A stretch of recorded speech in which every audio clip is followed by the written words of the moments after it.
경제를 보는 눈, 곽수종의 생생경제.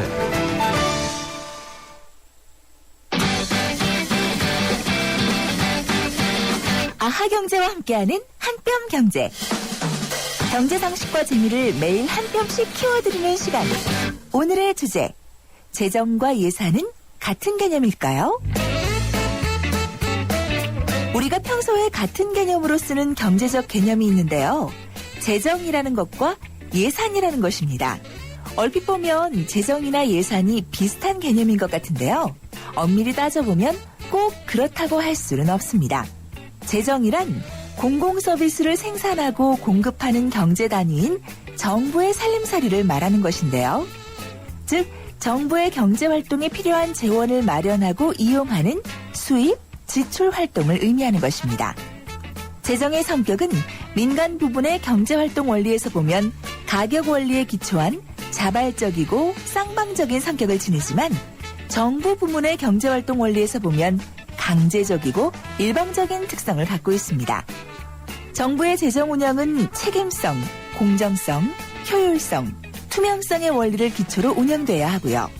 국민이 국가의 주인으로서 적극적으로 재정 운영에 참가하는 것이 권리이자 의무라고 할 수 있습니다. 예산은 정부의 재정 수입과 지출에 관한 일정 기간의 예정 계획을 의미하며 회계연도는 매년 1월 1일부터 12월 31일까지로 삼고 있는데요. 그럼 예산 편성은 어떤 과정을 거칠까요? 우선 행정부의 예산 편성에 대해 국회의 예산 심의와 의결을 거치고요. 정부의 예산 집행과 감사원의 회계감사, 국회의 결산 심사와 승인의 절차를 거쳐 예산이 편성되고 운영되게 됩니다. 이러한 예산이 국민 경제에 미치는 영향은 뭘까요? 경기가 침체될 때 정부는 적자 예산을 편성해서 수요와 고용 증대에 나서고 이를 바탕으로 경기 활성화를 꾀하게 됩니다. 반대로 경기가 과열일 때 정부는 흑자 예산을 편성하게 되는데요. 이로써 총수요 조절과 물가 안정에 나서고 이를 바탕으로 경기 안정화를 높이게 됩니다. 네, 오늘 한뼘경제에서는 재정과 예산의 차이점에 대해서 말씀을 드리고 있는 것 같습니다. 여러분들 가계부를 쓰실 때요, 이렇게 생각하시면 될 것 같습니다. 가계부를 쓰실 때 수입과 지출을 쓰시죠, 그죠? 그리고 한 달이 1년이 끝나고 나면 얼마를 썼는가를 판단을 하십니다. 그게 재정적인 수입과 지출을 적으신 겁니다. 남편분들 또는 아내분이 밖에 나가서 근로하시고 월급으로 받아들인 소득, 그리고 금융소득, 모든 것이 다 포함된 소득이 나올 것이고, 또 어디에 썼는지, 교육비는 얼마가 썼는지, 또 외식비는 얼마가 지출이 됐는지라고 하는 그런 데이터가, 자료가 모이게 되겠죠. 재정의 수입과 지출에 대한 자료가 모이게 됩니다. 그러면 2014년도에는 과연 우리가 얼마나 더 써야 될까, 또 쓸 수 있을까라는 생각을 하시게 되겠죠. 그 부분이 앞으로 임금이 얼마나 오르겠다, 내 남편의 임금이 얼마나 오르고 내 임금이 얼마나 오르고 물가는 얼마나 오르겠다라는 것을 가정을 해서 가계부의 규모가 더 커질지 아니면 더 작아질지, 즉 수입의 규모가 더 커질지 작아질지에 따라서 여러분이 생각하고 계시는 과거의 자료로 보아서 부주금은 얼마나 나갔고 교육비는 얼마나 나갔기 때문에 그 지출이 얼마나 변할 것이다라고 미리 여러분께서 생각해 보시는 재정적인 수입과 지출을 예산이라고 생각하시면 되겠습니다. 미국은 이 예산의 편성권이 미 의회에 있습니다. 즉 어디에 돈을 쓴다라고 하는 것을 정리하는 것을 의회가 가지고 있는데요. 우리나라는 행정부가 가지고 있죠. 기획재정부 예산실이 가지고 있습니다. 우리나라 국회는 단순히 기획재정부 예산실이 만들어 놓은 예산 편성안을 심의해서 통과시키는, 의결하는 역할만 하고 있습니다. 그런 점에서 중요한 차이가 있다는 정도만 말씀을 드리도록 하겠습니다. 곽수정의 YTN 생생경제 3부 시작하겠습니다.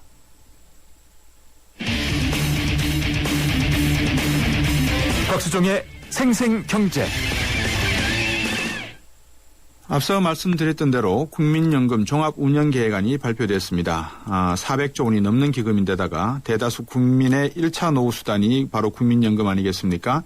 국민연금 재정추계위원회의 위원장이신 순채양대 김용하 교수와 함께 어떤 논의들이 이루어졌는지, 또 장기적인 계획은 어떻게 세우셨는지 한번 말씀 들어보겠습니다. 안녕하십니까? 네, 안녕하십니까? 이번에 몇 번째죠? 이 국민연금 재정계산제도 공청회 여시고 계획하신 게? 예. 이번에가 이제 3차가 되겠습니다. 예. 예, 저희가 지금 국민연금 또 이제 그 재정에 대해서 걱정을 하시는 분들이 너무 많기 때문에, 네. 지금부터 한 12년 전에 국민연금 재정을 한 5년에 한 번씩 평가해가지고, 네. 국민들이 좀, 알 수 있도록 해달라 하는 그런 요구가 있었습니다. 그래서 재정 재계산 제도를 실시했고요. 네. 그래서 이제 그 1998년도에 도입된 이후에 2003년도에 1차, 네. 2008년도에 2차, 올해 이제 2013년도에 3차 이렇게 세 번째 이제 재정 재계산을 한 것이 되겠습니다. 네. 이번에 그 3차 공청회에서 이제 말씀하신 내용대로 개선한 보도 참고 자료를 통해서 제가 한번 이래 보니까 이 전업주부 등 이 장애 유족연금을 지급받고 있고 또 노령연금, 유족연금 이 중복 지급이 가능하다 이런 내용들이 정해지고 있는데 맞습니까? 예. 뭐 이제 그 사실은 이제 다소 복잡한 이야기인데요. 네. 국민연금에 전혀 뭐 가입하지 않았던 전업주부한테까지 지급한다는 건 아니고요. 네. 지금 이제 뭐 예를 들면 결혼하기 전에 국민연금을 가입하셨다가 네. 지금 현재는 이제 그 60세까지는 연금을 다시 불입한 보험료를 돌려받을 수가 없거든요. 네. 그런데 이제 그런 분들 중에서 혹시 장애를 입거나 사망을 할 경우에 있어서는 네. 연금을 지급하지 않았습니다. 네. 그래서 이제 이번에 이제 제도가 개선되면 네. 국민연금을 가입한 이력이 있었던 사람 중에서 예. 혹시 장애를 입거나 예. 혹시 사망하더라도 예. 연금을 지급할 수 있는 길을 트겠다는 것입니다. 예. 그리고 이제 그 노령연금과 유족연금 중복 지급 문제는 예. 사실은 이제 본인이 이제 가입한 노령연금이 있고 예. 또 배우자가 이제 사망해서 받는 유족연금이 또 받을 수가 있습니다. 그런데 예. 그동안은 과거 처음 제도 만들 때는 두 개 중 하나만 받게 되었던 거고요. 예. 그 뒤에는 이제 제도 개선이 이제 5년 전에 있었을 때는 이제 노령연금과 유족연금 중에서 큰 것은 받고 작은 것은 20% 정도 받도록 됐었습니다. 그런데 예. 이것도 좀 불리하다는 주장이 있어서 예. 노령연금하고 유족연금 다수 건이 생겼으면은 예. 그 둘 다 받도록 하겠다 하는 그런 취지에 검토가 있었던 것으로 판단됩니다. 네. 생각해 보시니까 어느 정도 혜택을 받게 되시던가요, 이번에? 그러니까 이제 가입자 기준이 바뀌는 거니까 예. 사실은 뭐 다 예를 들면 이제 이런 제도 개선으로 해가지고 예를 들면 이제 장애를 입거나 유족 이제 사망했을 때 연금을 받을 수 있는 계기가 될 수 있는 사람의 대상이 한 800만 명 정도가 예. 더 늘어나게 됩니다. 예. 그런데 그렇다고 800만이 다 받는 건 아니고 이분들 중에서 예. 혹시나 이제 사고나 예. 뭐 이런 것을 해가지고 연금 받을 수 있는 상황이 되면 받을 수 있게 될 이제 기회가 생겼다 이렇게 생각하시면 되겠습니다. 그동안에 많은 국민들이 국민연금에 대해서 궁금해하시고 또 우려라는 표현이 맞는지 모르겠습니다만 하여튼 걱정을 하시는 게 내가 받을 수 있겠는가, 내가 지금 내는 것보다도 작게 받는 것까지는 어느 정도 뭐 이해를 할 수 있다 그래도 과연 국민연금 관리가 투명하고 합리적이고 효율적으로 이루어지고 있는가라는 의문점인데 방금 말씀해 주신 내용들은 이런 중복 수령까지 허락할 정도로 국민연금 재정적인 측면에서 단단하다 이렇게 봐도 되는 겁니까?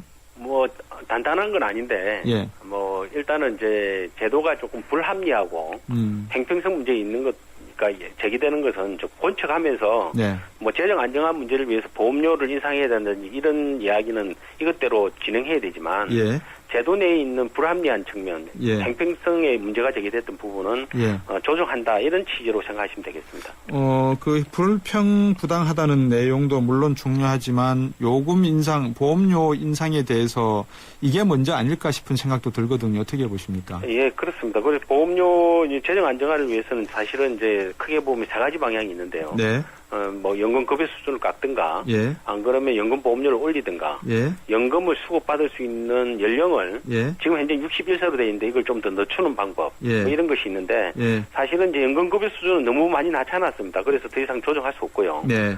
연금 보험료를 인상하는 부분이 이제 남았고, 네. 연금 수급 개시 연령은 지금 올해 61세지만 또 4년 후에 62세 이렇게 65세까지 올라가도록 이미 법이 되어 있습니다. 네. 그래서 이제 연금 보험료를 인상시켜야 되는데, 사실은 이제 연금 보험료 인상 문제가 필요하다는 것을 전문가들이 다 인정을 하지만, 네.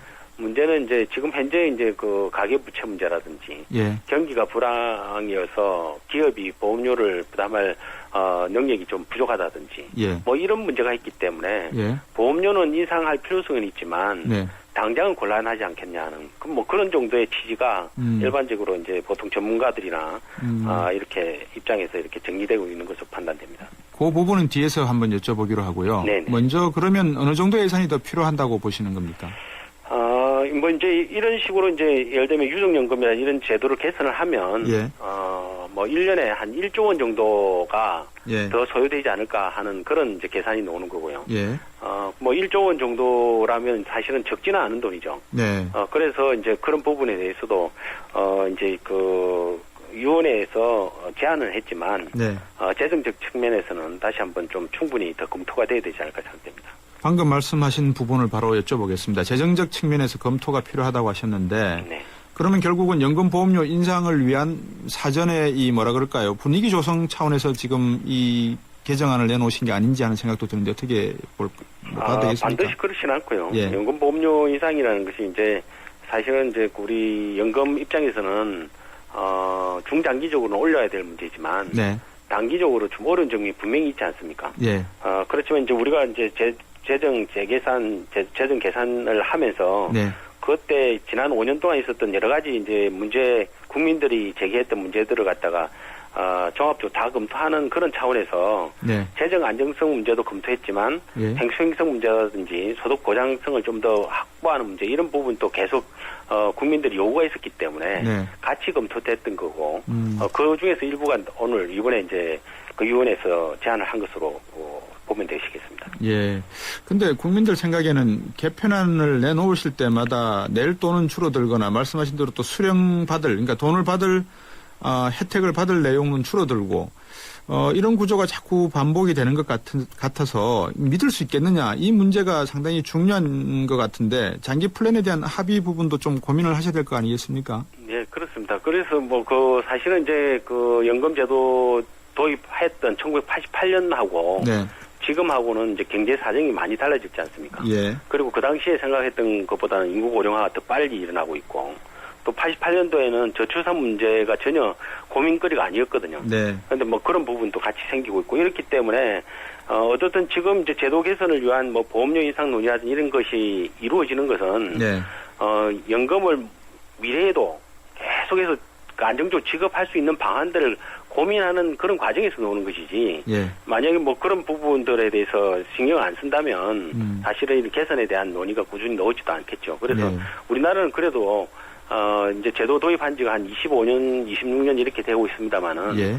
다른 나라에 비해서 적립기금이 아직도 많이 쌓여 있고 예. 지금 뭐 2060년에 적립기금이 소진된다는 걱정이 있지만 네. 사실은 다른 나라 같은 경우는 적립기금이 없는 나라가 대다수거든요. 예. 그런 측면에서 보면 우리는 47년간의 여유가 아직은 있지 않습니까? 그래서 47년의 여유가 있지만 지금부터도 계속해서 더 오래 지속 가능한 제도가 되기 위해서 노력을 하고 있는 것이라고 생각하시면 되겠습니다. 예. 뭐 유럽 재정 위기를 겪고 있는 국가들이 뭐 연금 재정이 없는 상태에서 지급을 하다가 이런 사태가 났기 때문에 뭐 연금에 돈이 있다 없다를 놓고 말씀드리기에는 좀 어려울 것 같아서 형평성 시비 쪽을 조금 감소시키는 방향으로 한번 여쭤보고 싶습니다. 이 연금제도 자체 계획에 대해서는 뭐 논의가 없었습니까? 연금제도 개혁과 관련해서는 이제 뭐 크게 요즘 이제 보험료 인상 문제가 하나 걸려 있고요. 네. 또 하나 걸려 있는 부분이 이제 기초연금 도입과 관련된 논의가 있는데, 네. 이거는 이제 이 재정 계산과 관련된 위원회 외에 별도의 국민행복연금위원회에서 검토를 따로 했습니다. 네. 그러니까 이번에 검토 대상에서 좀 빠졌다고 보시면 되고요. 네. 그 다음에 이제 연금 개혁하면 더 크게 보면 사실은 공무원 연금이라든지 그렇죠. 사립학 교직원 연금이라든지 사학연금, 군인연금 개혁 네. 부분이 있거든요. 예. 이것은 이제 보건복지부의 이제 범주를 넘어서는 것이기 때문에 네. 논의는 안 됐지만 각 부처에서 아마 이제 지금 국민들이 이제 계속 이제 국민연금과 다른 공적연금과 형평성 문제에 대한 제기를 하고 있기 때문에 네. 각 부처에서 내부적으로 아마 고민을 하고 있는 것으로 알고 있습니다. 이 이슈가 나올 때마다 진짜 궁금한 게 말입니다. 공무원 연금만 하더라도 재정적인 적자 부분을 보존해 주도록 정부가 약속을 해놓고 있지 않습니까? 법적으로. 그렇습니다. 그래서 국민연금 쪽에서도 그러면 우리도 법적으로 명시를 하자 그랬는데 국회에서 새누리당에서 이거를 받아들이지 않은 것 같거든요. 네네. 그거 어떻게 보십니까? 뭐 사실은 국민연금을 국가가 책임지겠다는 그런 문구를 넣든가 안 넣거나 저는 별 차이가 없다고 생각합니다. 네. 왜냐하면 국민연금에 문제가 생기면 그 문구가 없다 하더라도 네. 최종적으로 정부가 책임을 져야 되는 거고요. 예. 또 문구가 있다 하더라도 정부가 재정 여력이 없으면 할 수가 없는 겁니다. 그래서 이제 제 생각에는 이제 기본적으로 그 문구의 문제라기보다는 네. 그건 사실은 정치적으로 사실은 여야가 논박하는데 사용되는 뭐 제로에 지나지 않고요. 네. 보다 중요한 것은 이제 국민연금이 좀 더 지속 가능하게 유지될 수 있도록 예. 국민들이 좀 더 고민하고 예. 정부도 이런 부분에 대해서 책임감을 가지고 예. 이렇게 제도를 운영하는 게 중요하다고 생각합니다. 만약에 그 말씀이 사실이라 그러면 공무원연금이 지금 적자입니까? 흑자입니까? 공무원연금은 이제 사실은 이제 지금 뭐 적자라기보다는 네. 국고보조가 1조 원 이상 들어가고 있지 않습니까? 네. 그런 측면에서 봤을 때는 이거 뭐 그냥 밑빠진 독에 물 붓기를 한 것이 아니냐. 그러게요. 왜 우리 헬스를 들여서 공무원을 도와주느냐 하는 그런 문제가 있는데 네. 사실은 이제 공무원 연금 문제는 이 국민연금하고 또 달라가지고 공무원 연금의 직업과 관련해서는 공무원이 정부가 그냥 국가로서의 책임이 아니고 사용자로의 책임이 있습니다. 그래서 사실은 공무원 연금이 적립금이 고갈된 이유 중에 하나는 정부가 과거에 불입했어야 될 보험료를 과거에 안 내고 그냥 그대로 부담을 안 했기 때문에 지금 적자가 나는 그 요인도 있거든요. 네. 네, 그래서 이제 지금 현재 국고 보존을 한다는 것이 이제 뭐 꼭 적자가 나서 부담한다는 그런 개념보다는 네. 과거에 부담했어야 될 돈을 적립을 해놨어야 될 돈을 적립 안 했기 때문에 생기는 문제거든요. 네. 그래서 이런 부분에 대한 논의 조금 차별적으로 생각하긴 해야 되지만 그럼에도 불구하고 국민들이 이제 불만인 것은 왜 공무원들은 더 많이 받고 일반 국민은 작게 받느냐 이 문제가 있기 때문에 네. 이 문제는 이 재정의 지원 문제와 별도로 궁극적으로 이제 이 행평성 제고를 하는 방향으로 가야 될 것으로 판단됩니다. 아주 간단하게 하나 질문을 짧게 한번 여쭤보겠습니다. 쉽게 말씀드려서 국민연금도 자금이 고갈되면 결국은 정부가 책임질 수밖에 없다라고 말씀하셨지 않습니까? 네, 그렇습니다. 그러면 다 받고 써버리면 될 거 아닙니까? 어쨌든 정부가 책임져 주실 거 아닙니까? 공무원연금. 그러니까 정부가 책임져 주는데 이제 문제는 정부가 책임진다는 게 네. 정부가 뭐 그 한국은행에 돈 찍어서 해결될 수 있는 것이 아니라 사실은 국민이 세금을 걷어서 하는 거거든요. 그렇죠. 그래서 국민 전부가 다 가입한 그 제도가 국민연금 제도이기 때문에 예. 사실은 뭐 국가가 책임진다는 게 세금 더 거둔다는 이야기밖에 안 되거든요. 네. 그러니까 결국은 이제 뭐 국가가 책임진다는 것이 무슨 특별한 의미가 보다는 이제 세금으로 해결하겠다는 것인데 세금으로 해결할 때 이제 문제는 미래 세대에 이제 보험료 부담이 없다 하더라도 미래 세대에 또 조세 부담이 또 있는 거죠.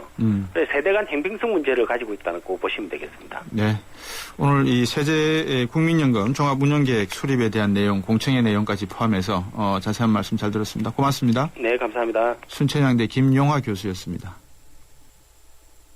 오래전부터 당신의 마음속에 있었던 단 하나의 SUV, 렉스턴 W. 올여름 그 SUV를 만날 단 한 번의 기회가 찾아옵니다. 8월 출고 고객에 한해 선수율 제로, 60개월 5.9% 할부이자에 특별 판매 조건까지. 프리미엄 무브먼트 렉스턴 W. 자세한사항은 홈페이지 참조.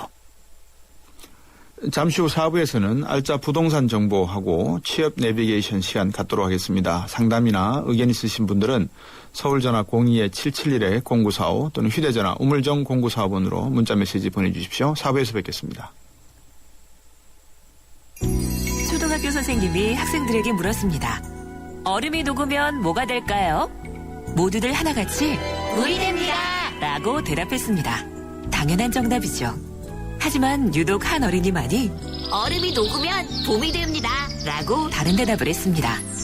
창의적인 교육이란 이런 것이 아닐까요? 정답 찾기 교육에 길들여진 우리 교육의 자화상. 더 늦기 전에 자유로운 사고를 통해 스스로 생각의 힘을 키우는 창의지성 교육이 필요합니다. 이 캠페인은 경기도 교육청이 함께합니다. 행복한 경기 교육.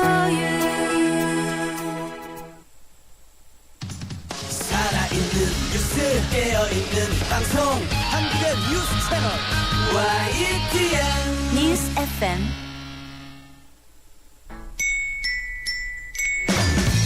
정직한 경제 곽수종의 생생경제.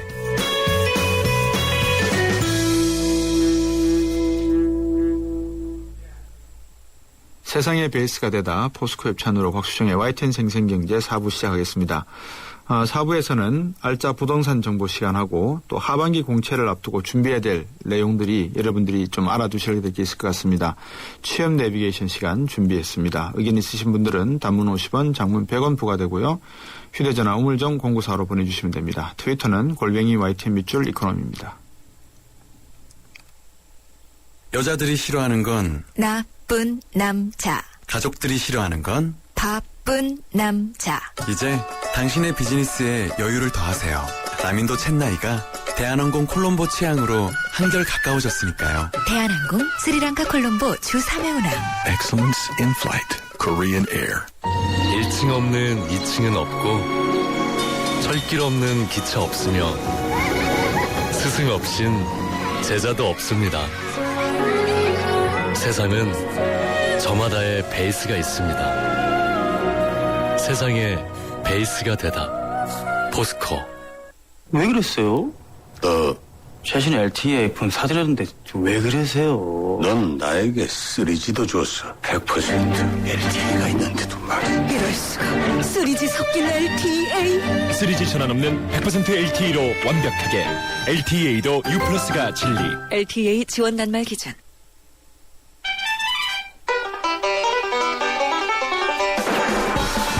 생생 재테크 정보 듣다 보면 어느새 터득되는 재테크 가이드.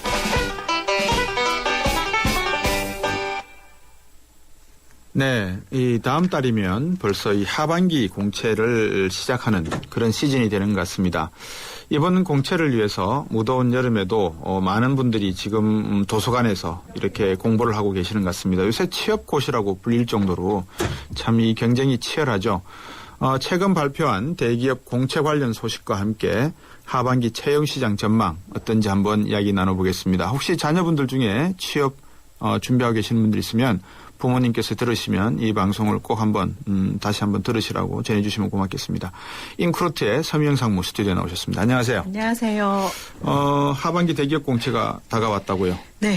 어떻습니까? 시작되고 있는 것 같습니다. 예, 분위기가 어떨까요? 네, 지난주에 관련 조사 보도가 있었던 것 같아요. 네. 그 내용을 제가 한번 먼저 좀 살펴보면은 삼성, LG 등 채용 인원이 지난해와 비슷하지만 포스코, 현대차, GS 등은 채용을 늘리는 그런 그룹도 있을 것이라고 이제 보인다는 기사 내용이었는데요. 네. 일단 하반기 채용 규모가 가장 눈에 띄게 늘어나는 기업은 포스코인데요. 네. 포스코는 지난 하반기 3,104명보다 35%가량 늘어난 4,200명 정도를 채용할 계획이라고 밝혔습니다. 네. 이 중에서도 하반기 대졸 공채는 2,160명이고요. 작년의 하반기보다 거의 2배 육박하는 수치이기 때문에 지금 이제 좀 이렇게 가뭄기인데. 가뭄의 단비 소식이다. 네, 단비 같은 소식이 아닐까 이렇게 네. 생각이 되고요. 네. 현대자동차 그룹은 현대차와 기아차가 대내외적인 경제 여건이 좀 불확실한 상황이지만 네. 채용 규모를 연초 계획대로 시행하겠다고 밝혔다고 합니다. 그래서 현대차 그룹의 경우에는 올 하반기에 대졸 1,200명, 고졸 2,560명, 총 3,760명을 채용할 계획이라고 하고요. 네. GS 그룹은 올해 3,000명을 채용하기로 해서 작년보다 규모를 조금 더 키웠습니다. 네. 작년에 얼마였죠? 작년에는 2,900명 정도 네. 였던 걸로 알고 있고요. LG의 경우에는 지난해 같이 총 15,000명을 채용할 것으로 이제 이야기되고 있는데 네. 상반기 이미 8,000명을 뽑았기 때문에 예. 하반기 이제 남은 티오가 한 7,000명 정도가 되겠습니다. 예. 대졸 신입 경우에 지난해에 6,000명에서 500명 늘어난 6,500명을 근데 고졸은 지난해 4,800명보다 200명 더 많은 5,000명을 뽑을 예정이라고 합니다. 네. 삼성그룹은요, 아직 조금 불투명한데 올해 대졸 9,000명을 포함해서 26,000여 명을 채용할 계획으로 상하반기 각각 반반 정도 뽑는 것으로 알려져 있는데요. 네. 아직 조금 이제 정확한 내용은 아니고요. 올해 채용 규모를 지난해 수준으로 유지하는 것 정도를 정했다고 하니까 좀 네. 이제 두고 봐야 할 것 같습니다. 저는 진짜 궁금한 것 중에 하나가 네. 유치한 건데. 네. 2만 명을 더 모집한다 그러면 네. 2만 명이 나갔어야지만 2만 명을 모집하거나 아니면은 2만 명 중에서 몇 명은 퇴직하고 나가시고 네. 이 기업에서 투자를 더 했기 때문에 그렇죠. 거기에 필요한 인원이 더 늘어났기 때문에 네. 공채를 더 하는 거고 이럴 네. 건데 어떤 쪽이 많습니까? 뭐 이렇게 이게 채용의 사유를 보통 어떻게 얘기하냐면은 예. 신규 채용이냐, 예. 결혼 보충이냐, 예. 뭐 이제 이런 이제 표현들을 쓰는데 예. 지금 이제 신입 채용 같은 경우에는 결혼 보충이 아니라 되게 신규 채용이라고 예. 보아지고요. 퇴직자 예. 숫자가 1년에 2만 명 이렇게씩 나오지 않기 때문에 그렇죠. 그 투자에 의한 채용 이렇게 이제 보시는 게 맞을 것 같습니다. 예, 기업의 투자가 상당히 중요하군요. 그런 의미에서. 그렇죠. 네네. 하반기 취업전만 그러면 정말 낙관적이다 이렇게 봐도 됩니까? 조금씩 늘어났긴 했지만. 제가 언급한 기업만 한번 봤을 때? 네, 봤을 때는 예. 채용 인원이 늘어난 기업도 있기 때문에 취업의 문이 좀 확장된 것처럼 보이는 것 같아요. 그러니까 네. 지난주에 이제 나온 그 자료로만 보면은 예. 이게 되게 낙관적이다 이렇게 생각했을 수도 있을 것 같아요. 보는 사람들은. 예. 근데 제 판단에는 그러니까 주로 이제 낙관적인 기업들 중심으로 좀 언급이 되었기 때문에 그렇게 전망되는 것처럼 보여지는 것이 아닌가라는 생각이 일단 좀 있고요. 그리고 또 앞서 제가 이제 말씀드린 내용을 보면 고졸 채용이라는 부분을 특별히 언급을 드렸는데 예. 고졸 채용이 상당 부분 포함되어 있음을 알 수 있습니다. 그리고 간단한 수치로 좀 설명을 드리면 2011년도만 해도 대졸과 고졸의 비율이 그러니까 이렇게 증가 비율이 대졸이 한 4.5% 정도 늘고 고졸이 2.3% 정도 늘었다고 하면 네. 작년부터 이 숫자가 증가 비중이 역전이 됐어요. 그래서 고졸이 5.2%, 2013년에 5.1% 이렇게 늘었다고 하면 네. 대졸은 2012년도에 2.4% 늘고 2013년도에는 1.8% 정도 이제 그렇네. 늘었거든요. 그러니까 네. 이게 증가 추이는 고졸이 조금 더 있는 거죠. 다시 얘기하면 예. 대졸의 취업문이 점점 이제 좁아지고 있다. 이렇게 이제 해석을 좀 할 수 있을 것 같아요. 그래서 이렇게 예. 총량만 보면 이렇게 단순히 이제 그 신규 채용이 늘었다 이렇게 이제 얘기할 수도 있을 것 같은데 예. 이걸 또 대졸과 고졸로 나누어 보면 예. 뭐 열린 채용이니 이런 이제 그 추세를 반영을 해서 고졸 채용은 좀 늘었지만 대졸 취업은 점점 더 어려워지는 이제 상황이 되어가고 있다. 이렇게 이제 말씀드릴 수 있을 것 같고요. 고졸 취업자뿐만 아니라 일부에서 이제 발표하는 대기업 채용 규모에는 또 어떤 내용이 포함되어 있냐면 시간제 일자리 네. 이런 것들이 포함이 되어 있어요. 예. 이런 것들을 감안한다면 이 자리에는 또 대졸자들이 갈 수 있는 자리가 아니기 때문에 예. 실질적인 대졸 신입 채용은 아까 제가 언급한 것보다 조금 더 이제 줄어드는 것처럼 이제 보여지기도 합니다.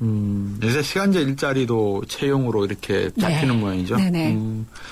취업 시장 안에서는 어떻게 지금 이 취업 시장을 보고 있습니까? 이게 뭐 앞서서 좋은 자료가 나왔기 때문에 예. 뒤에서 제가 그 나쁜 얘기를 하기에 되게 멋쩍습니다, 실은. 근데 인크루트가 다음 주 채용 설명회를 대비해서 상장사 1,700여 기업을 대상으로 예. 하반기 취업 동향을 조사하고 지금 분석하고 있습니다. 네. 아직 뭐 결론을 이제 말씀드리긴 조금 이르긴 하지만 결론부터 말씀드리면은 10년간 추이 중에 올해 자료가 제일 나쁜 것 같습니다. 오, 10년 동안 자료 중에서. 네네. 저희가 이제 10년 동안 이제 조사를 했기 때문에 이거는 이제 체감이라고 할 수 있겠죠, 우리가. 그러니까 실제 기업이 이야기한 것이에요. 예를 들면 올해 채용이 있다. 네. 지금 답변하기 어렵다. 예. 채용을 안 하겠다.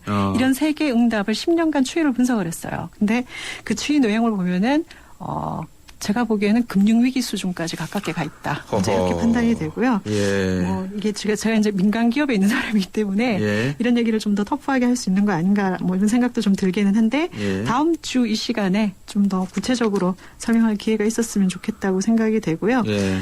또 특징 중에 하나는 뭐냐면 아까 이제 앞서 이제 보도된 자료와 마찬가지로 채용 인원 중에 대기업의 비율이 가반수 이상을 차지한다는 거죠. 상장사 중에서도 예. 채용 계획이 있다라고 발표된 내용을 자세히 들여다보면 예. 60% 정도가 대기업이에요. 그러니까 이게 대기업 쏠림이 대단히 있어서 그러네요. 네, 대기업과 중견 중소기업의 채용 양극화 역시 심화될 것으로 보여집니다. 그래서 앞에 이야기한 기업들이 굉장히 이렇게 지금 선방을 해주고 계신 거예요, 사실은. 근데 이게 전체 채용 시장의 이제 흐름처럼 보는 것은 조금 분석적으로 문제가 있다 이렇게 이제 말씀드리고 싶고요. 네. 또 하나는 아까 말씀드렸던 것처럼 이 안에 열린 채용 혹은 이제 고졸, 뭐 이제 주요 기업 중심의 채용 이제 네. 이런 특징들이 좀 있다는 것을 이 자리에서 제가 먼저 처음으로 말씀드릴 네. 수 있을 것 같다는 생각이고 그러네요. 정확한 하반기 채용 동향은 예. 8월 29일 날 서강대 정하상간에서 개최되는 인크루트 채용 설명회를 참석해 보시는 것도 괜찮을 것 같고요. 네. 이 발표회는 이제 CJ, KT, 넥슨의 인사 담당자들과 같이 진행되게 돼 있습니다. 네.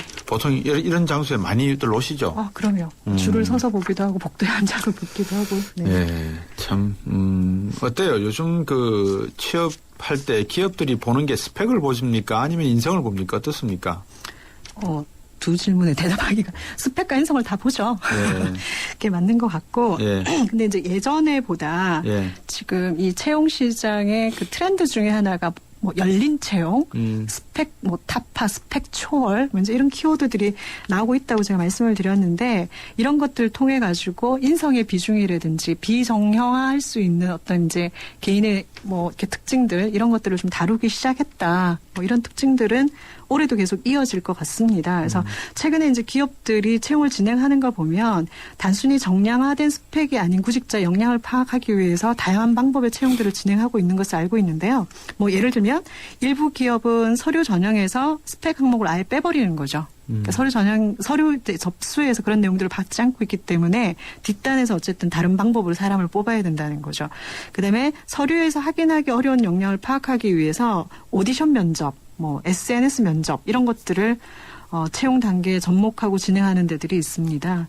예를 들면 GS그룹 같은 경우에는 블라인드 면접을 본대거나 SK그룹 같은 경우에는 오디션, 합숙, 인턴, 선발제 같은 것들을 보고 있어서 구직자들에겐 새로운 이제 채용 전형으로 좀 떠오르고 있는 거고요. 그다음에 이번 조사를 해보니까 64.7% 정도가 열린 채용이 있거나 검토 중에 있다라고 응답을 했습니다. 그래서 채용 과정에서 이런 이제 다양한 방식을 접목하는 이제 트렌드들은 다소 좀 계속 이어질 것이라고 판단되고요. 근데 이제 여기에도 하나 맹점이 있다는 걸 좀 알아주셨으면 좋겠는데 이런 이제 방식을 채택할 수 있는 기업이 누구냐는 거죠. 구직자들의 쏠림이 있는 주요 대기업이라는 거. 예, 이걸 이제 채용 시장의 또 전체 분위기로만 또 이야기하기에는 또 한계가 있다라는 말씀을 좀 드리고 싶습니다. 어떤 전략을 짜야 될까요? 첫 번째로 그 자신의 적성을 분명히 알고 지원하자라는 이제 이야기를 이 시간에 제가 여러 번 이제 반복적으로 말씀드리는데요. 사실 우리나라 이제 구직자들이 대학 레벨을 중심으로 한 진학 교육들을 주로 이제 받아왔지 않습니까? 그러다 보니까 20대들이 무언가 자신의 뜻으로 결정해 본 경험이 좀 없다는 생각이 듭니다. 그래서 부모님의 뜻이나 타인의 시선에 따라서 결정을 하고 취업을 준비하다 보니까 자신의 적성이나 이런 것들을 고려하지 않고 무조건 대기업을 꿈꾼다든지 혹은 유행하는 업종을 선택하는 경우가 많더라고요. 네. 그래서 현재 구직을 하고 계신 분들이라면 가장 먼저 학교나 취업 관련 사이트에서 뭐 적성 검사 같은 프로그램을 이용해서 자신에게 적합한 분야를 먼저 좀 체크를 해보신다든지 아니면은 자기 전공과 유사한 부분에 취업되어 있는 선배들의 조언을 좀 들으시면서 자신의 적성에 맞는 분야를 탐색하는 시간을 좀 가져볼 필요가 있고요. 이런 간접 경험을 통해 원하는 분야를 선택한 후에도 적성과 맞을지 여전히 걱정된다고 하면 그 분야와 관련된 아르바이트나 혹은 인턴십 같은 경험들을 해보기를 저는 굉장히 권하고 싶고요. 네. 두 번째는 타겟에 좀 집중하자는 말씀을 드리고 싶어요. 네. 그러니까 요즘 기업들은 허수 지원에 되게 힘들다라고 얘기를 하고 이게 또 이제 스팸 지원이라고 얘기를 하는데 많은 입사 지원을 한다고 합격 가능성이 높은 것은 아닌 것 같습니다. 그래서 자신이 갈 수 있는 곳, 할 수 있는 일 이런 것들에 좀 집중을 해서 합격 가능성이 높은 분야에 대한 지원을 하시기를 좀 권해드리고 싶습니다. 네. 네. 세 번째 전략은 많은 분들이 최근에 들어보고 있고 이것 때문에 또 다른 스펙이라고 얘기하는 분들이 계시긴 한데요. 스펙보다 스토리에 집중하자라는 이야기들을 기업들에서는 많이 하는데 앞서 말씀드린 대로 열린 채용이나 이런 것들이 확대되면서 떠오르는 키워드가 바로 스토리인 것 같아요. 소설을 쓰라는 이야기는 아니고요. 예. 스펙 이외에 본인에 대해 보여줄 수 있는 것들을 보여주시는 것도 좋은 전략인 것 같습니다. 예. 오늘 말씀, 취업에 대한 말씀 잘 들었습니다. 참고하시면 좋겠습니다. 고맙습니다. 감사합니다. 인크루트의 서미영 상무였습니다. 시사 경제 프로 곽수종의 생생경제를 다양하게 만나는 방법. 인터넷에서 YTN 라디오를 검색하면 지금 방송되고 있는 생생경제와 지난 방송을 다시 들을 수 있고 YTN 애플리케이션과 팟캐스트를 통해서도 들을 수 있습니다. 언제 어디든 손쉽게 만날 수 있는 곽수종의 생생경제 참 좋다. 네, 이 순서를 바꿔서 저희들이 진행을 좀 했었습니다. 사실은 이 부동산 시장, 알짜 부동산 정보가 문제였는데, 사정이 있어서, 지금, 이 전세권, 김학권 대표와 함께 전화 연결해서 알아보도록 하겠습니다. 세종코리아의 김학권 대표입니다. 안녕하세요. 안녕하세요. 반갑습니다. 예, 반갑습니다. 지금 이사철도 아닌데 전세 대란입니까? 이게 왜 전세 시장 상황이 이렇게 무섭게 가격이 오르고 있습니까? 정말 비수기인데 그 단기간에 전셋값이 급등을 해가지고 정말 그 시장에서 하는 얘기도 겁이 날 정도인데요. 부동산 정보업체 부동산 114가 지난 20일 분석한 자료에 의하면은 서울 아파트 전셋값이 지난주 0.13% 그러니까 올라가지고 52주째 지금 상승을 하고 있다고 하거든요. 지난 2011년에 그 전세 대란이 있었지 않습니까? 그때 9월 첫째 주에 0.12%가 오른 것보다 훨씬 컸고요. 그래서 부동산 중개업소 하신 분들 얘기 들어보면 중소형 같은 경우는 한 달 사이에 최소 3천만 원에서 많게는 한 8천만 원까지 올랐다.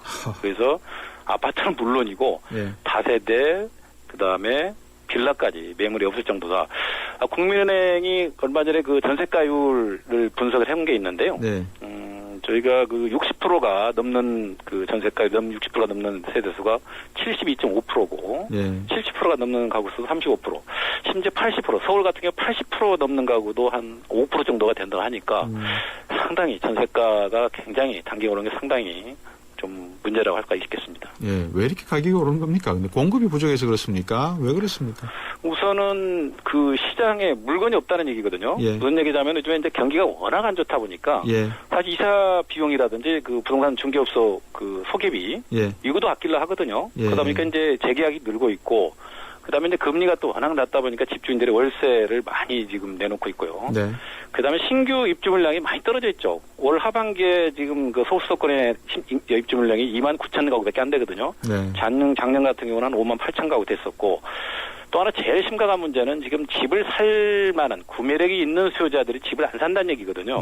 예를 들면은 반포 레미안 85제곱미터 같은 경우는 지금 집값이 한 12억 정도가 하는데 여기 전세가가 9억 5천입니다. 거의 한 80% 육박을 했는데 안 사거든요. 그래서 전체적으로 6억이 넘는 전세가가 기록한 단지들은 이분들은 구매력이 있다고 보여지거든요. 이분들이 집을 와서 계속 전세를 살아버리니까 매물도 적고 상당히 좀 부작용이 심각한 걸로 보여집니다. 만 가지 비책이 다 무용지물이네요. 그렇죠. 현재로서는 굉장히 시장에 실효성 있는 대책이 나오기 상당히 어렵다 이렇게 분석할 수 있겠습니다. 아니 그렇게 되면 이 전세값 급등하면 나중에 역전세 현상, 즉 깡통 전세 우리도 좀 걱정해야 되겠어요, 미리요. 지금 그런 문제가 아주 굉장히 많이 나오고 있죠. 저 경매업체 태인에 따르면은 올해까지 지금 한 중반 지났습니다.만 한 6천 가구 정도가 전세금을 다 못 찾는 상황이 좀 돌아오고 있다 하거든요. 상당히 심각한 문제죠. 이거는 굉장히 정부가 고민해봐야 될 것부터 대목을 할 수가 있겠습니다. 지금 인도, 인도네시아, 말레이시아, 태국 이쪽에서 벌어지고 있는 동남아 경제 위기의 시나리오가 현실화되면 이게 유동성 버블이 결국은 주택버블, 부동산 버블로 이어질 가능성이 크단 말입니다. 충분히 있죠. 그렇게 되면 이 지금 깡통 전세 이게 지금 우리가 우려하고 있다 이런 말은 현실화될 가능성이 더 크다고 봐야 되겠네요. 어쩌면. 지금 현재도 그런데 이제 이렇게 아까도 말씀했다시피 시장에 계속 불확실성이 계속 지속이 되고 있고 집을 안 살려고 하는 분들 물론 여유 자금이 있는 분들은 자기가 또 대출을 받다든지 자기 금액으로 전세금 올려주면 되는데 사실은 지금 그 서민들이 문제거든요. 예를 들면 지금 그 서울 같은 경우 지금 올 초에 예를 들어서 2억 했던 그 빌라 같은 게 지금 현재 한 7, 8개 지났는데 거의 한 7, 8천억, 2억 8천 정도 하거든요. 그리고 이런 데가 집값이 한 3억 정도 하는데 원래 이분들이 집주인들이 집을 사면서 한 대출금 한 4, 5천 받는 경우가 많이 있거든요. 그렇죠. 이런 분들은 지금 전세값 플러스 그다음에 대출금, 기존 대출금과 합치면은 거의 3억에 육박을 하거든요. 근데 이게 빌라 같은 게 이제 그 경매로 나와버리면 실제로 한 80% 정도 내외에서 그 낙찰이 되거든요. 그럼 이분들은 진짜 한 3, 4천 정도 손해를 봐야 되는 문제가 생기기 때문에 자본이 있는 수요자들은 괜찮은데 그 서민들이 상당히 심각한 문제가 그러니까 우리가 지금 집까지 하우스포드 문제가 되겠습니다만 깡통 전세 이분들은 정말 굉장히 문제가 심각하기 때문에 대안을 마련할 필요가 있다고 보여집니다. 그렇게 되면 그 전세 살고 계시는 분들이 그 집을 그냥 경매 절차를 통해서 낙찰받고 사시면은 그나마 좀 보전이 될까요? 어떻습니까? 글쎄 이제 그것도 쉽지 않은 게 물론 이제 전세금이 들어가 있으니까 그걸로 대체를 하면 되겠습니다만은 계약금 넣고 또 중장금을 마련해야 되거든요. 그거로 이제 어떤 그 금융기관에서 그걸 대체를 해주면서 나중에 그거를 뭐 담보로 설정하면 괜찮은데 네. 그것도 절차가 있기 때문에 상당히 까다로울 걸로 보여집니다. 정부가 좀 그 부분을 풀어주거나 유연화시키면 되지 않겠습니까? 그렇죠. 그거는 이제 지금 뭐 하우스포 문제만 많이 대두가 돼 있는데 예. 깡통 전세가 제가 볼 때 이렇게 지금 전세값이 급등을 하고 지방 같은 경우는 지금 그 전세가율이 뭐 80% 거의 100%한 데도 있거든요. 예. 서울 수도권이 상당히 문제거든요. 이렇게 그렇죠. 지금 전세값이 상승하다가는 예. 하반기 시장을 지금 저희가 예측을 못 하고 있는데 하반기 전세가 오르는 거는 아주 불보듯 뻔하거든요. 이렇게 되면 정말 뭐 70% 80% 육박한 어떤 아파트 같은 경우는 그나마 경매 낙찰 거에 상당히 높아서 괜찮은데 네. 뭐 빌라라든지 다세대라든지 이런 집들은 상당히 이런 분에 사신 분들은 상당히 좀 굉장히 불안할 수가 있겠죠. 지금 한때 그 로또라고 불렸지 않습니까? 강남 보금자리 청약료. 그렇죠. 그것도 포기가 좀 나오고 있습니까? 어떻습니까? 요게 이제 그 강남구 세곡 2지역하고 서초구 내곡지구 얘기인데요. 예. 얼마 전에 그 본청약을 받았어요. 486명 중에서 93명, 그러니까 19%가 그 본청약 신청을 하지 않았거든요. 여기 2010년 그 4월 달에 청약 당시만 해도 예. 평균 경쟁이 11대 1을 했고, 예. 여기 이제 당첨 커트라인이 1200에서 한 1700만 원 정도 하거든요. 네. 그럼 이게 10만 원을 거의 한 10년 이상 부어야 당첨 자격이 되는데, 예. 여기 이제 전미 기간도 많이 완화를 해줬어요. 10년짜리를 4년에서 6년, 그 다음에 예. 거주 의무 기간도 최대 5년에서 1년, 3년을 줄어들었는데, 예. 문제는 이제 여기 분양가가 좀 올랐어요. 물가 상승이 되는 바람에. 네네. 근데 주변 집값이 좀 떨어져 있고, 예. 그다음에 이게 분양을 받는다 하더라도 전체 그 분양가가 2억 5천에서 한 4억, 한 6, 7천 되거든요. 네. 그러면은 대출을 이분들이 또 한 최소 1억에서 많게는 한 2억 5천 이상 받아야 된단 말이에요. 예. 그 대출에 대한 부담이 상당히 되는 거고. 그렇죠. 또 하나는 이게 그 사전 예약 때 예. 이게 시세 차익을 보기 위해서 청약한 분들이 상당히 많이 있었던 걸로 보여져요. 당연하겠죠. 근데 집값이 많이 떨어지다 보니까 예. 야 이건 뭐 해서 집값 상승이 많이 되겠느냐 이런 염려 때문에 본청약 때 상당히 포기하는 걸로 보여집니다. 네, 참 이래저래 뭐 거래도 뭐 절벽이고 전세는 역전세 우려를 해야 될 상황까지 가고 보금자리 주택 로또도 지금 포기하고 예. 있고 자, 이 남은 하반기 전월세 시장 어떻게 보십니까? 지금 이제 새누리당하고 민주당하고 워낙 첨예하게 지금 전세 해법 그에 대해서 지금 첨예하게 대립을 하고 있기 때문에 네. 이걸 정치적으로 좀 풀어야 될 것 같아요. 물론 이제 양당이 주장하는 게 일리가 있는 부분도 있고 상당히 지금 시장에서 실효성이 없는 부분도 있습니다만 예. 분명한 거는 올 하반기도 문제지만 내년이 더 문제가 될 수가 있거든요. 예. 강남권에 지금 재건축 이주 수요가 한 2만 한 5천 가구 되는데 네. 또 입주 물건도 상당히 떨어지고 있거든요. 네. 그다음에 지금 이런 시장 부동산 시장 이렇게 계속 지색이 된다고 그러면 집을 살려고 할 사람들이 더 떨어질 거란 말이에요. 예. 그래서 저는 뭐 어느 당이 주장하는 게 맞다 이런 걸 떠나가지고 예. 어쨌든 간에 지금 시장이 상당히 정상적인 건 아닌 건 분명하거든요. 예. 전세 시장도 마찬가지고 그러면 시장의 어떤 그 회복 그 시장 거래 정상화는 분명히 가져올 필요가 있다. 네. 그래서 예를 들어서 뭐 취득세 감면을 해준다든지, 그다음에 대출 금리를 사는 사람들한테는 더 금리를 저렴하게 해준다든지, 그래서 네.